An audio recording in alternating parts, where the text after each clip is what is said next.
This is my confession. It all started with the local jocks. Those pompous asses with their fucking football jackets and their cars paid with daddy's money. I hated them. So much. I wasn't even one of their targets. I wasn't one of the nerds. I didn't have any disability and never belonged to any specific clique.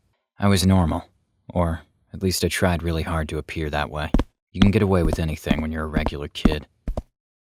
At school, the air was still tense. It had been 6 months since Megan disappeared, and there were posters around plastered on every hallway. I did feel guilty about what happened to her, but business is business.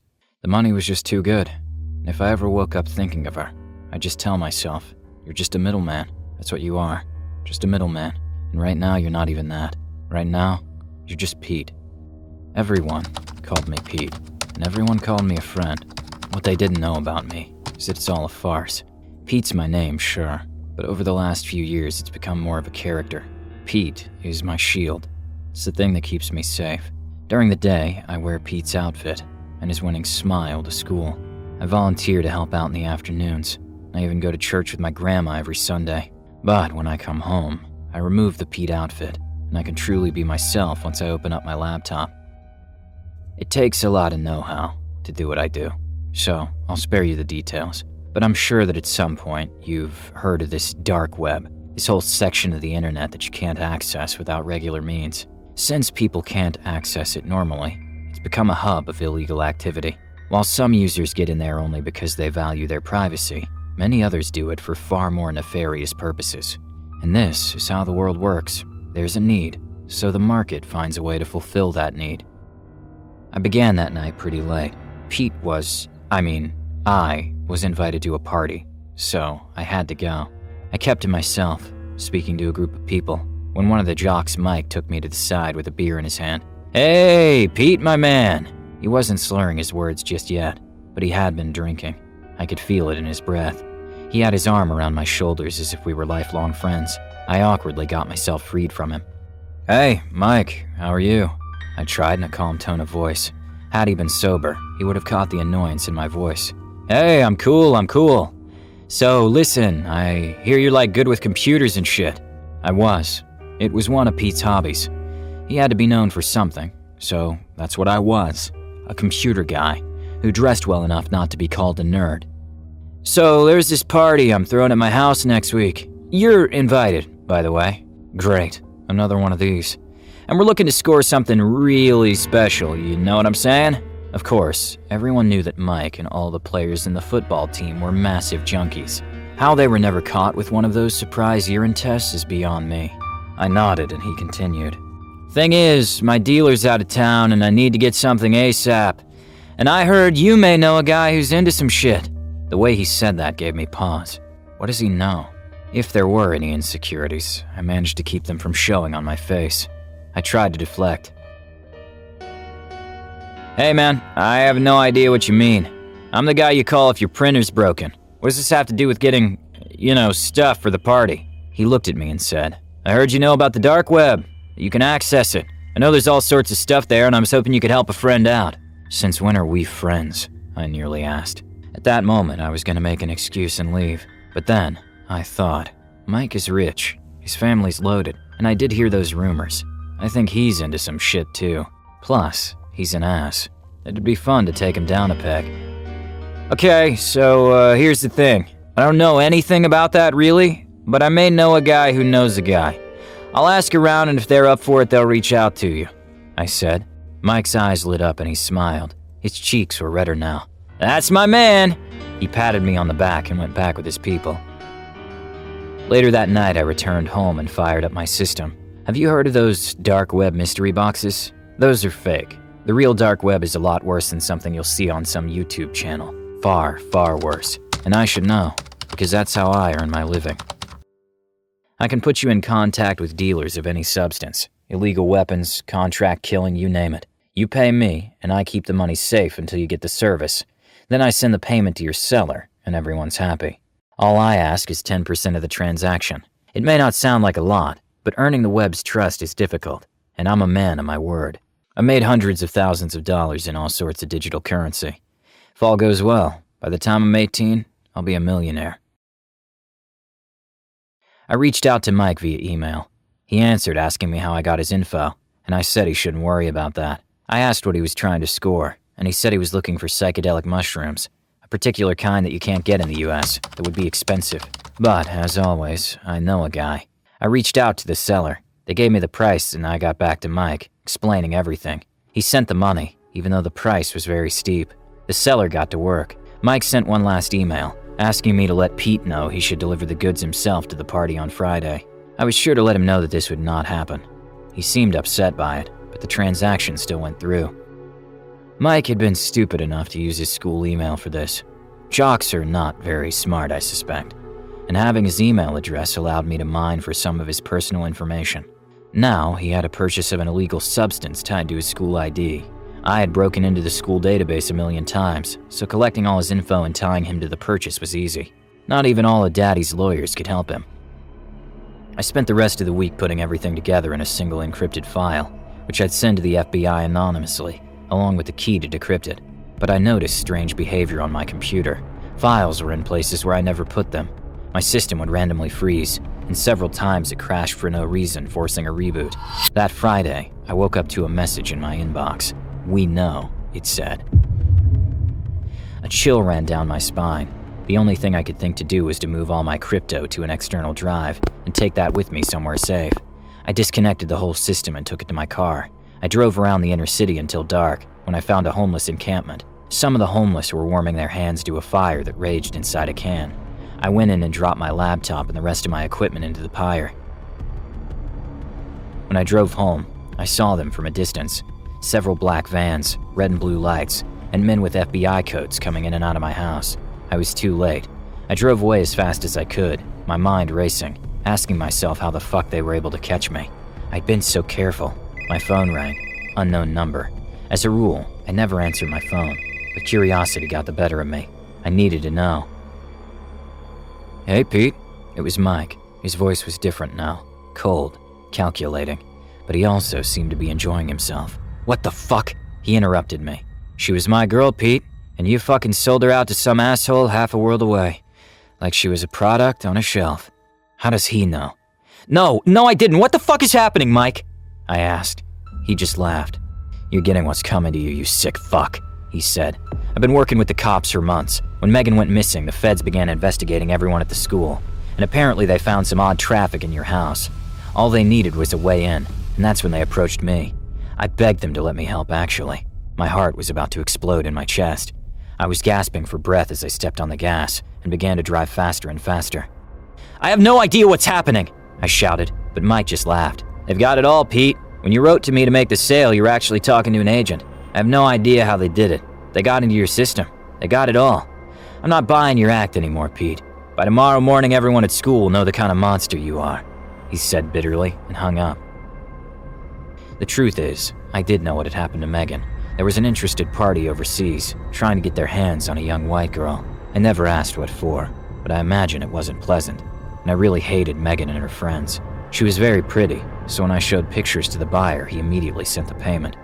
I got a local crew to do the job, and I scored a nice payday. I kept driving, until a patrol saw me and began chasing me. I managed to keep some distance between us, but soon I heard the helicopter above, and before I knew it, I was headed straight for a police barricade. I crashed into it and immediately lost consciousness. When I woke up, I was in a hospital bed, completely restrained, and there were cops in the room. They interrogated me, and I asked for a lawyer. I was told my family wouldn't pay for one. My mother was in shock, and my father was furious. They hadn't told my grandma about it, afraid that she would take the news badly, and that her heart wouldn't be able to take it. So, this is why I've written this small account of the facts. I'll accept whatever fate awaits me at the trial. Probably life, but we'll see. If it means anything, I do regret what happened with Megan. Maybe she didn't deserve it. Maybe she did. But I guess what hurts most is knowing that now, everyone sees Pete for the sham that he was. The charming kid persona hiding something darker beneath. I'll miss Pete. He was a good kid. Hello, my name is Dan, but that's not my real name. I can't tell you my real name in case they find this. Weird stuff has been happening to me, and I haven't really had the time to sit down and tell someone. So here I am, telling you what happened to me last week. Last week was like any other ordinary week. I'm a computer science major, and I study in InfoSec. A lot of people just call that hacking, but it's not really what it is. You see, most people assume us hackers are all evil. We are all the same, but that just isn't that case. Anyways, last week, my friend, who I will call Evan, sent me a link to a dark website, an onion link. Just for some clarification, the dark web, as you might recall, is an off-the-grid version of the internet where all traffic and data are anonymized. This allows people to post and do anything without the possibility of it being traced back to them. This gives a lot of disgusting people a place to post and talk about all of their deepest fantasies: child pornography, live streams, torture, human trafficking, you name it. This place sounds horrible, you're probably thinking. Why would anyone want to see or experience this bullshit? That is the question a lot of us hackers ask ourselves every day, but this is not the only thing you can do on the deep web. But I will leave the exploring up to you, if you even choose to. The website my friend sent me was just a blank black screen. I thought to myself, why is there just a black screen? If this website domain exists, it would be stupid to just host a blank screen. I decided to explore deeper into the website's traffic. This is where I made a shocking discovery. The website was choosing random hosts that connect to it and sending them somewhere else. I didn't know where, but I wanted to find out. That was my biggest mistake. I dove deeper into the website's traffic, and I managed to find where the users were being redirected to. It was a very weird website URL. The URL stated, it basically just says, "Death is among us." That sent shivers down my spine, but I decided to proceed. I clicked on the link and it took forever to load, possibly due to the amount of people connecting to the website at once. After 37 minutes of anxiously waiting, the page loaded. There was a chat box in the bottom left of the screen. I clicked on it, and there were a bunch of people conversing and chatting about how they're super excited about tonight's event. Tonight's event? What's going on here? I thought. Before I could get my thoughts straight, a voice started talking. Welcome to tonight's annual event. For all the VIP members, you all may send in your tokens. And for the rest of you, we will begin shortly. Enjoy your stay. The voice abruptly stopped. Huh? Tokens? VIP members? What's going on here? After this, I got very freaked out and tried to close the tab, but for some reason, I couldn't. My mouse cursor wouldn't move.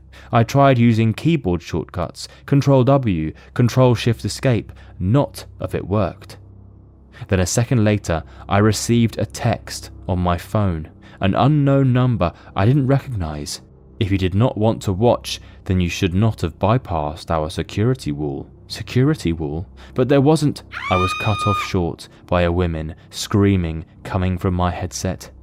I looked up and I almost shat myself. What I will horrified me, and I probably will never forget it. That is until I'm gone.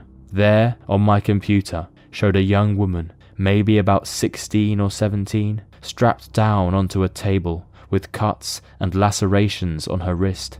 Before I could process what I was seeing, I decided to call 911. What was I supposed to tell them? Oh, there was this video of a girl tied up with cuts on my screen, but I didn't even have the chance to say that because my phone went to voicemail. Voicemail? For 911? Then appeared a man knocking on my window. I ran into the other room and locked and sealed the doors and windows. Pulling a handgun I had stored underneath a bed, I cocked it. It was loaded all right. Why was this man here? Does it have something to do with the video of the girl? Am I going crazy? I can't be crazy. I can't die like this. Not here. Not now. I was super worked up. so I decided to take a few pills of whatever the fuck was on the dresser, just some sedatives I thought. Then I realised, wait, I don't take any medication and I don't do drugs. What? I blacked out. For what I could assume was a few hours later, I found myself strapped onto a table, just like the one the girl was strapped to, bounded by zip ties and multiple layers of tape. No, this is not happening. I struggled and tried to free myself, but I couldn't. I calmed myself down and started thinking, looking around for anything I could use to escape and protect myself. I remember a video I saw while I was in my lecture class. When you find a good move, find a better one. An idea popped on my head.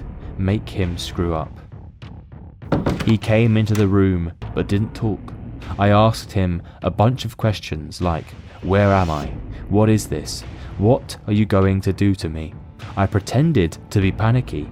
He drew in closer with a knife in his hand, and that's when I made the attempt. I grabbed him with my legs and pulled him down, stabbing himself with the knife into his neck. I pulled out the knife with my foot, partially cutting myself. Then I tossed the knife up, and it landed beside my hands. Perfect. I cut myself loose and barged for the door. I saw the pistol I had in the corner and went to retrieve it, but I heard a sound coming from the corner. The guy was still alive. I took the pistol and shot him twice, one in the chest and another in his neck. I bolted for the door and got out. I'm safe now. That was a week ago, but something happened yesterday.